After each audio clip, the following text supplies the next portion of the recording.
Hello everyone, I'm Chase Lee reporting for DallasMovieScreens.com and welcome back to my continuing coverage of the 2017 Dallas International Film Festival. This is the 10th film I have seen at the festival thus far, and that would be Rememory.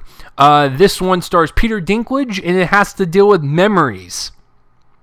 If that is not the selling plot point to you, then I don't know what is. But yeah, that's literally what I heard. And I saw a picture of Peter Dinklage looking at something and I was like, yeah, I love me the Dinklage. I mean, he's the most popular from Elf and that little show Game of Thrones. But it's Peter Dinklage, for crying out loud. So when I knew he was going to be in a film at the festival, I was like, I have to see this. I don't care what it's about. And the fact that it's dealing with like memories and like capturing memories and to where you can you can view them and whatnot, even after many decades after the memory, it's fascinating stuff, right? So I was excited for it, and it's a good movie. It's solid. It's not like anything miraculous or anything, but it's a good little flick. So let's get real and break this down. So we'll start with the writing and directing. In terms of the actual story and the characters themselves, I think the story is fascinating. We have this guy who has created this machine to where he can capture memories from in the brain work, and you can basically see them as it's playing in front of you, and you can kind of see like what you may have missed in that memory. Because when people have certain memories, it's kind of like a game of telephone. Like when you tell someone about it that's fresh off that memory, you can remember a lot of details about it, but as the years progress, you start to kind of fade away on the minor details and only remember the overall kind of scheme of the memory or whatnot. So this machine allows you to see every single little detail that has to do with your memories. So we have this guy who has this machine that he's invented that does this, and then he's dead. So and this is within the first few minutes, so don't worry, it's not a spoiler. And Peter Dinklage, he's so obsessed with this machine, and he wants to try to figure out who murdered this guy, that he goes on kind of this little Dick Tracy run where he's just going to talk to all these different people that have worked with this doctor and his machine to kind of figure out where this machine is at and where are the memories stored and whatnot. He becomes so obsessed because something has happened in Peter Dinklage's life to where he has a memory that he cannot escape. And he wants closure, and it kind of haunts him, and he really just becomes this obsessed madman that just really wants to get this machine to kind of figure out what happened in that memory and whatnot. And I like the story quite a bit.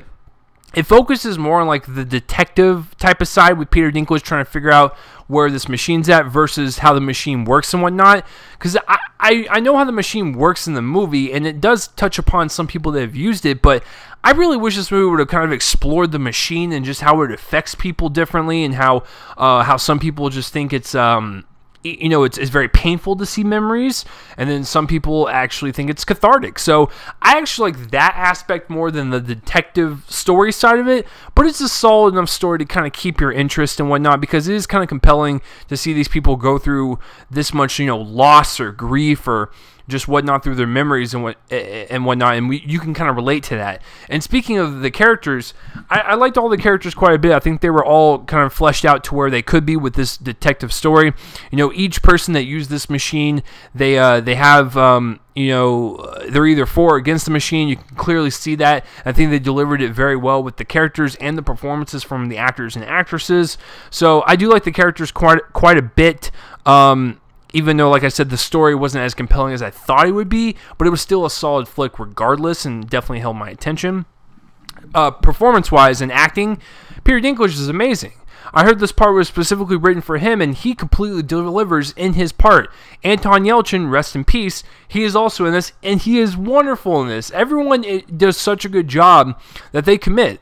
They fully commit to this kind of film noir type of setting and whatnot, and I enjoyed all the performances quite a bit. There was not one weak link in the movie.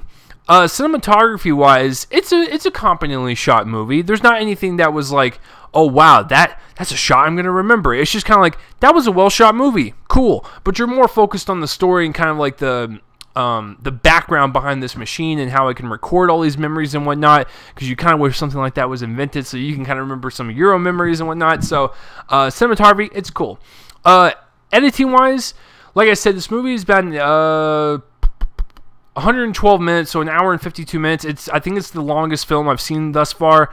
And I never felt the pace drag once. It starts out with the bang, and it literally just takes you on this roller coaster ride of Peter Dinklage trying to finally find closure with his past and really kind of just let go so he can move on. And it's something that pains him, and you see that pain throughout the entire movie.